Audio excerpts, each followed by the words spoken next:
Genesis 14. In the days of Amraphel, king of Shinar, Arioch, king of Elasar, Chedorlaomer, king of Elam, and Tidal, king of Goyim, these kings made war with Bera, king of Sodom, Birsha, king of Gomorrah, Shinab, king of Admah, Shemeber, king of Zeboim, and the king of Bela, that is Zoar. And all these joined forces in the valley of Siddim, that is the Salt Sea.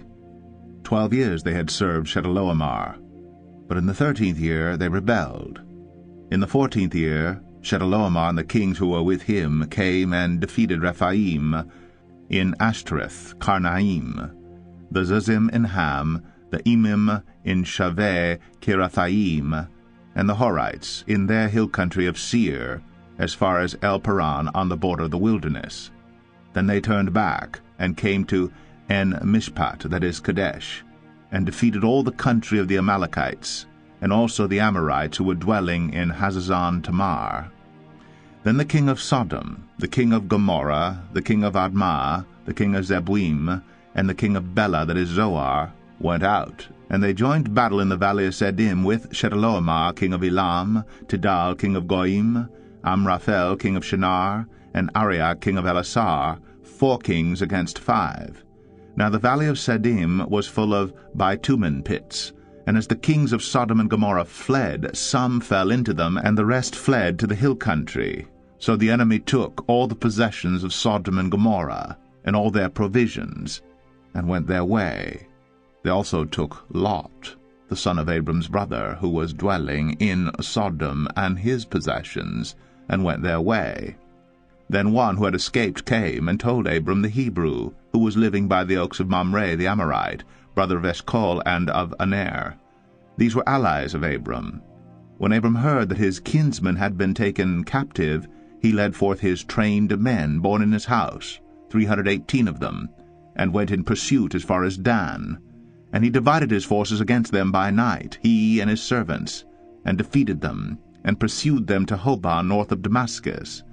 Then he brought back all the possessions, and also brought back his kinsman Lot with his possessions, and the women, and the people. After his return from the defeat of Chedorlaomer and the kings who were with him, the king of Sodom went out to meet him at the valley of Shaveh, that is, the king's valley. And Melchizedek, king of Salem, brought out bread and wine. He was priest of God Most High. And he blessed him and said, Blessed be Abram by God Most High, possessor of heaven and earth. And blessed be God Most High, who has delivered your enemies into your hand. And Abram gave him 1/10 of everything. And the king of Sodom said to Abram, Give me the persons, but take the goods for yourself. But Abram said to the king of Sodom, I have lifted my hand to the Lord, God Most High, possessor of heaven and earth, that I would not take a thread or a sandal strap or anything that is yours, lest you should say, I have made Abram rich. I will take nothing but what the young men have eaten, and the share of the men who went with me. Let Aner, Eshcol, and Mamre take their share. Joshua 14. These are the inheritance that the people of Israel received in the land of Canaan, which Eleazar the priest and Joshua the son of Nun and the heads of the fathers' houses of the tribes of the people of Israel gave them to inherit. Their inheritance was by lot, just as the Lord had commanded by the hand of Moses, for the 9 1/2 tribes. For Moses had given an inheritance to the 2 1/2 tribes beyond the Jordan, but to the Levites he gave no inheritance among them. For the people of Joseph were 2 tribes, Manasseh and Ephraim, and no portion was given to the Levites in the land, but only cities to dwell in, with their pasture lands for their livestock and their substance. The people of Israel did as the Lord commanded Moses. They allotted the land. Then the people of Judah came to Joshua at Gilgal, and Caleb the son of Jephunneh the Kenizzite said to him, You know what the Lord said to Moses, the man of God, in Kadesh Barnea concerning you and me. I was 40 years old when Moses, the servant of the Lord, sent me from Kadesh Barnea to spy out the land. And I brought him word again as it was in my heart. But my brothers who went up with me made the heart of the people melt. Yet I wholly followed the Lord my God. And Moses swore on that day, saying, Surely the land on which your foot has trodden shall be an inheritance for you and your children forever, because you have wholly followed the Lord my God. And now, behold, the Lord has kept me alive, just as he said, these 45 years since the time that the Lord spoke this word to Moses, while Israel walked in the wilderness. And now, behold, I am this day 85 years old. I am still as strong today as I was in the day that Moses sent me. My strength now is as my strength was then, for war and for going and coming. So now give me this hill country of which the Lord spoke on that day. For you heard on that day how the Anakim were there, with great fortified cities. It may be that the Lord will be with me, and I shall drive them out just as the Lord said. Then Joshua blessed him. And he gave Hebron to Caleb the son of Jephunneh for an inheritance. Therefore Hebron became the inheritance of Caleb the son of Jephunneh the Kenizzite to this day, because he wholly followed the Lord the God of Israel. Now the name of Hebron formerly was Kiriath Arba. Arba was the greatest man among the Anakim. And the land had rest from war. Isaiah 14. For the Lord will have compassion on Jacob, and will again choose Israel, and will set them in their own land, and sojourners will join them, and will attach themselves to the house of Jacob, and the peoples will take them and bring them to their place. And the house of Israel will possess them in the Lord's land as male and female slaves. They will take captives those who were their captors, and rule over those who oppressed them. When the Lord has given you rest from your pain and turmoil and the hard service with which you made to serve, you will take up this taunt against the king of Babylon. How the oppressor has ceased, the insolent fury ceased. The Lord has broken the staff of the wicked, the scepter of rulers, that struck the peoples in wrath with unceasing blows, that ruled the nations in anger with unrelenting persecution. The whole earth is at rest and quiet. They break forth into singing. The cypresses rejoice at you, the cedars of Lebanon, saying, Since you were laid low, no woodcutter comes up against us. Sheol beneath is stirred up to meet you when you come. It rouses the shades to greet you, all who were leaders of the earth. It raises from their thrones all who were kings of the nations. All of them will answer and say to you, You too have become as weak as we. You have become like us. Your pomp is brought down to Sheol. The sound of your harps, maggots are laid as a bed beneath you, and worms are your covers. How you are fallen from heaven, O day star, son of dawn! How you are cut down to the ground, you who laid the nations low! You said in your heart, I will ascend to heaven above the stars of God. I will set my throne on high. I will sit on the mount of assembly in the far reaches of the north. I will ascend above the heights of the clouds. I will make myself like the Most High. But you are brought down to Sheol, to the far reaches of the pit. Those who see you will stare at you and ponder over you. Is this the man who made the earth tremble, who shook kingdoms, who made the world like a desert and overthrew its cities, who did not let his prisoners go home? All the kings of the nations lie in glory, each in his own tomb. But you are cast out away from your grave like a loathed branch, clothed with the slain, those pierced by the sword who go down to the stones of the pit, like a dead body trampled underfoot. You will not be joined with them in burial, because you have destroyed your land. You have slain your people. May the offspring of evildoers never more be named. Prepare slaughter for his sons because of the guilt of their fathers, lest they rise and possess the earth, and fill the face of the world with cities. I will rise up against them, declares the Lord of hosts, and will cut off from Babylon name and remnant, descendants and posterity, says the Lord. And I will make it a possession of the hedgehog, and pools of water, and I will sweep it with the broom of destruction, declares the Lord of hosts. The Lord of hosts has sworn, as I have planned, so shall it be, and as I have purposed, so shall it stand, that I will break the Assyrian in my land, and on my mountains trample him under foot, and his yoke shall depart from them, and his burden from their shoulder. This is the purpose that is purposed concerning the whole earth, And this is the hand that is stretched out over all the nations. For the Lord of hosts has purposed, and who will annul it? His hand is stretched out, and who will turn it back? In the year that King Ahaz died came this oracle. Rejoice not, O Philistia, all of you, that the rod that struck you is broken. For from the serpent's root will come forth an adder, and its fruit will be a flying, fiery serpent. And the firstborn of the poor will graze, and the needy lie down in safety.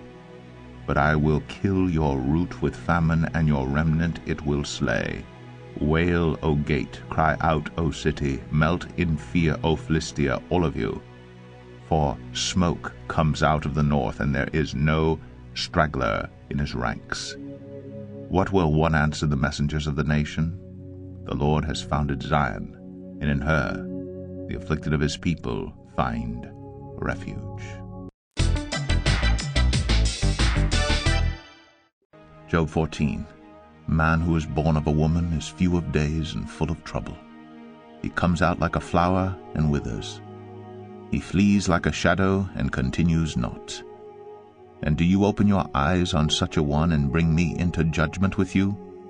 Who can bring a clean thing out of an unclean? There is not one. Since his days are determined, and the number of his months is with you, and you have appointed his limits that he cannot pass. Look away from him and leave him alone, that he may enjoy like a hired hand his day. For there is hope for a tree. If it be cut down, then it will sprout again, and that its shoots will not cease. Though its root grow old in the earth, and its stump die in the soil, yet at the scent of water it will bud, and put out branches like a young plant. But a man dies and is laid low. Man breathes his last, and where is he? As waters fail from a lake, and a river wastes away and dries up, so a man lies down and rises not again. Till the heavens are no more, he will not awake or be roused out of his sleep. Oh, that you would hide me in Sheol, that you would conceal me until your wrath be past, that you would appoint me a set time and remember me. If a man dies, shall he live again? All the days of my service I would wait till my renewal should come. You would call, and I would answer you. You would long for the work of your hands, for then you would number my steps. You would not keep watch over my sin. My transgression would be sealed up in a bag, and you would cover over my iniquity. But the mountain falls and crumbles away, and the rock is removed from its place. The waters wear away the stones. The torrents wash away the soil of the earth. So you destroy the hope of man. You prevail forever against him, and he passes. You change his countenance and send him away. His sons come to honor, and he does not know it. They are brought low, and he perceives it not. He feels only the pain of his own body, and he mourns only for himself. Matthew 14. At that time Herod the Tetrarch heard about the fame of Jesus, and he said to his servants, "This is John the Baptist. He has been raised from the dead. That is why these miraculous powers are at work in him." For Herod had seized John and bound him and put him in prison for the sake of Herodias, his brother Philip's wife, because John had been saying to him, "It is not lawful for you to have her." And though he wanted to put him to death, he feared the people because they held him to be a prophet. But when Herod's birthday came, the daughter of Herodias danced before the company and pleased Herod, so that he promised with an oath to give her whatever she might ask. Prompted by her mother, she said, "Give me the head of John the Baptist here, on a platter." And the king was sorry, but because of his oaths and his guests, he commanded it to be given. He sent and had John beheaded in the prison, and his head was brought on a platter and given to the girl. And she brought it to her mother. And his disciples came and took the body and buried it. And they went and told Jesus. Now when Jesus heard this, he withdrew from there in a boat to a desolate place by himself. But when the crowds heard it, they followed him on foot from the towns. When he went ashore, he saw a great crowd, and he had compassion on them and healed their sick. Now when it was evening, the disciples came to him and said, "This is a desolate place, and the day is now over. Send the crowds away to go into the villages and buy food for themselves." But Jesus said, "They need not go away. You give them something to eat." They said to him, "We have only 5 loaves here and 2 fish." And he said, "Bring them here to me." Then he ordered the crowds to sit down on the grass, and taking the 5 loaves and the 2 fish, he looked up to heaven and said a blessing. Then he broke the loaves and gave them to the disciples, and the disciples gave them to the crowds. And they all ate and were satisfied, and they took up 12 baskets full of the broken pieces left over. And those who ate were about 5,000 men, besides women and children. Immediately he made the disciples get into the boat and go before him to the other side, while he dismissed the crowds. And after he had dismissed the crowds, he went up on the mountain by himself to pray. When evening came, he was there alone. But the boat by this time was a long way from the land, beaten by the waves, for the wind was against them. And in the 4th watch of the night he came to them, walking on the sea. But when the disciples saw him walking on the sea, they were terrified and said, "It is a ghost!" And they cried out in fear. But immediately Jesus spoke to them, saying, "Take heart, it is I. Do not be afraid." And Peter answered him, "Lord, if it is you, command me to come to you on the water." He said, "Come." So Peter got out of the boat and walked on the water and came to Jesus. But when he saw the wind, he was afraid, and beginning to sink, he cried out, "Lord, save me!" Jesus immediately reached out his hand and took hold of him, saying to him, "O you of little faith, why did you doubt?" And when they got into the boat, the wind ceased. And those in the boat worshipped him, saying, "Truly, you are the Son of God." And when they had crossed over, they came to land at Gennesaret. And when the men of that place recognized him, they sent around to all that region and brought to him all who were sick, and implored him that they might only touch the fringe of his garment. And as many as touched it were made well. Acts 14.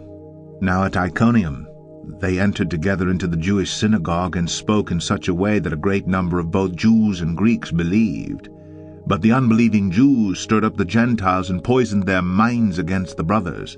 So they remained for a long time, speaking boldly for the Lord, who bore witness to the word of his grace, granting signs and wonders to be done by their hands. But the people of the city were divided. Some sided with the Jews, and some with the apostles. When an attempt was made by both Gentiles and Jews with their rulers to mistreat them and to stone them, they learned of it, and fled to Lystra and Derbe, cities of Lycaonia, and to the surrounding country, and there they continued to preach the gospel. Now at Lystra there was a man sitting who could not use his feet. He was crippled from birth and had never walked.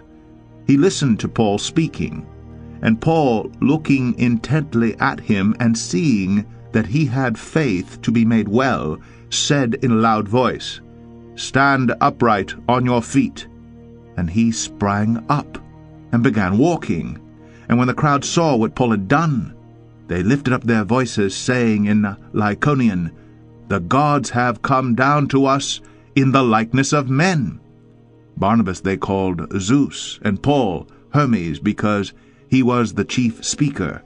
And the priest of Zeus, whose temple was at the entrance to the city, brought oxen and garlands to the gates, and wanted to offer sacrifice with the crowds. But when the apostles Barnabas and Paul heard of it, they tore their garments and rushed out into the crowd, crying out, "Men, why are you doing these things? We also are men of like nature with you, and we bring you good news, that you should turn from these vain things to a living God, who made the heaven and the earth and the sea and all that is in them. In past generations he allowed all the nations to walk in their own ways, yet he did not leave himself without witness, For he did good by giving you rains from heaven and fruitful seasons, satisfying your hearts with food and gladness." Even with these words they scarcely restrained the people from offering sacrifice to them. But Jews came from Antioch and Iconium, and having persuaded the crowds, they stoned Paul and dragged him out of the city, supposing that he was dead. But when the disciples gathered about him, he rose up and entered the city, and on the next day he went on with Barnabas to Derbe. When they had preached the gospel to that city, and had made many disciples, they returned to Lystra and to Iconium and to Antioch, strengthening the souls of the disciples, encouraging them to continue in the faith, and saying that through many tribulations we must enter the kingdom of God. And when they had appointed elders for them in every church, with prayer and fasting, they committed them to the Lord, in whom they had believed. Then they passed through Pisidia and came to Pamphylia. And when they had spoken the word in Perga, they went down to Attalia, and from there they sailed to Antioch, where they had been commended to the grace of God for the work that they had fulfilled. And when they arrived and gathered the church together, they declared all that God had done with them, and how he had opened a door of faith to the Gentiles. And they remained no little time with the disciples.